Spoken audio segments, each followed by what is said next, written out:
xanuun laga dareemo laabta oo u gudba garbaha, gacanta, hal gacan ha noqoto ama labadaba, sidoo kale u gudba qoorta, sidoo kale daanka u gudba ama dhabarka. Waa mid ka mid ah inta badan digniinaha ugu waaweyn ee jirku bixiyo.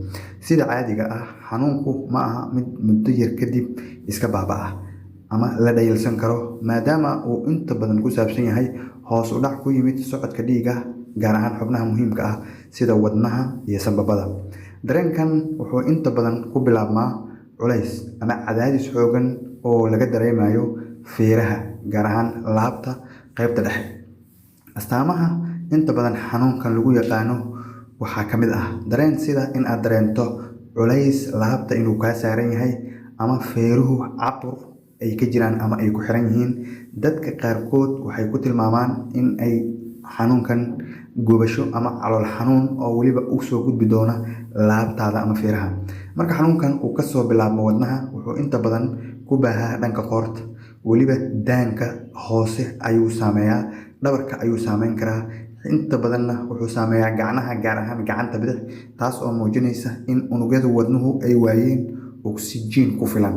Waxaa kaloo xanuunkani inta badan la socda calaamado kale sida in naqasku qabto, wareer inaad dareento, ama dhulka uu kula wareego ayaa ka mid ah waxyaabahan. Sidoo kale in mararka qaar dhulka aad ku dhacdo oo ama aad iscelin weyso wareer dartiis. Haddii xanuunkan laabtu uu leeyahay astaamo kale, waxay ka dhigan tahay in xaaladdu ay degdeg tahay oo hal daqiiqo aadan lumin oo aad isbitaalka lagula cararo haddii aad adiga awoodana inaad aado.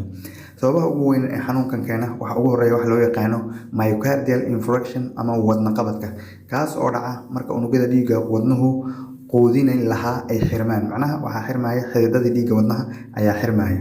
Sababta kale waxaa ka mid ah waxa loo yaqaano pulmonary embolism, ama in sambabada xididadoodii iyaguna xinjiro ku samaysmaan.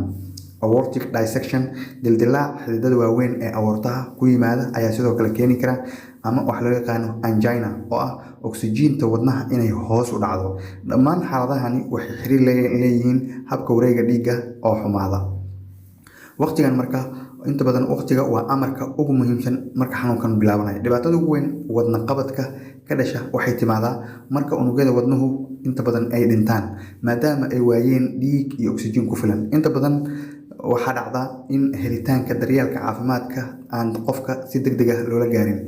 Waxaa inta badan sidoo kale dhici kara fursadda cudurkan looga hortagi karo inayba aad u adag tahay. Ugu dambeyntii, waxaa muhiim ah in la ogaado dhammaan xanuunada feeraha in aysan ahayn wadna xanuun oo keliya, oo ay ku jiraan xanuuno ka dhasha murqaha, calool xanuun, sidoo kale anxiety ama stresska. Haddaba iyadoo saas ay tahay, sharciga caafimaadka wuxuu inta badan dhowrayaa ama uu leeyahay in xanuun kasta oo feeraha kasoo bilaabma neefqabad ama dhiig guya in aad iska xaqiijiso.